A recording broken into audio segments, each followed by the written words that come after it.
ನಿನ್ನೆ TV5 ನಲ್ಲಿ Arvind ನಗರಲ್ಲಿರುವ BJP ಕಚೇರಿಯಲ್ಲಿ ಬಸವಣ್ಣನವರ ಫೋಟೋ ಇಲ್ಲ ಅನ್ನೋ ಕಾರಣಕ್ಕಾಗಿ ಬಾಬಾ ಸಾಹೇಬ್ ಅವರ ಫೋಟೋ ಮತ್ತು ವಾಲ್ಮೀಕಿ ಮಹರ್ಷಿ ಅವರ ಫೋಟೋ ತೆಗೆದು ಹಾಕಿದ್ದಾರೆ ಎಂದು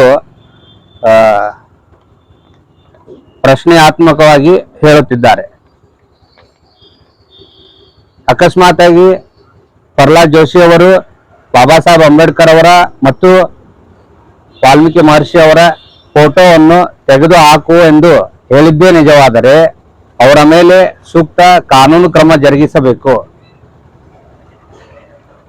ನರೇಂದ್ರ ಮೋದಿಜಿಯವರು ಈ ದೇಶಕ್ಕೆ ನರೇಂದ್ರ ಮೋದಿಜಿಯವರ ನಾಯಕತ್ವ ಶುದ್ಧವಾಗಿದ್ದೇ ಆದಲ್ಲಿ ಈ ಒಂದು ಏನ ಕೃತ್ಯನ ಎಸಗಿದ್ದಾರೆ ಅವರನ್ನ ಆದಷ್ಟು ಬೇಗ ಕಂಡುಹಿಡಿಬೇಕು.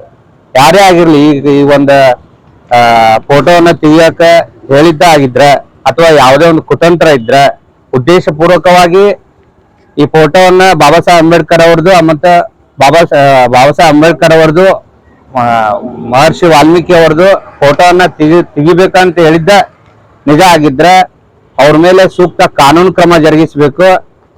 ಅವ್ರ ಮೇಲೆ ಅಟ್ರಾಸಿಟಿ ಕೇಸ್ ಹಾಕ್ಬೇಕಂತೇಳಿ ಮಾಧ್ಯಮದ ಮುಖಾಂತರ ನಾವು ಮನವಿ ಮಾಡ್ಕೊಳ್ತಾ ಇದ್ದೇವೆ.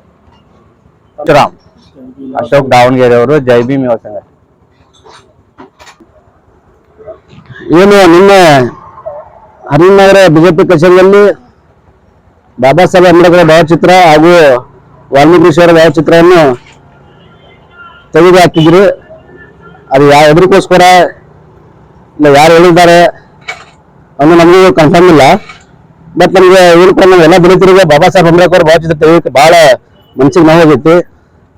ದಯಮಾಡಿ ತಾವು ರಾಜಕೀಯ ಮಾಡ್ತೀರಿ, ಇವೆಲ್ಲ ನಮ್ಮ ರಾಷ್ಟ್ರಪಿತ ಬಾಬಾ ಸಾಹೇಬ್ ಅಂಬೇಡ್ಕರ್ ಅವರ ಭಾವಚಿತ್ರ ಇಟ್ಕೊಂಡು ದಯಮಾಡಿ ಮಾಡಕೋಬಿಡಿ ಅಂತೇಳಿ ಈ ಮಾಧ್ಯಮ ಮುಖಾಂತರ ತಮ್ಗೆಲ್ಲರಿಗೂ ರಿಕ್ವೆಸ್ಟ್ ಮಾಡ್ಕೊಳ್ತೀವಿ.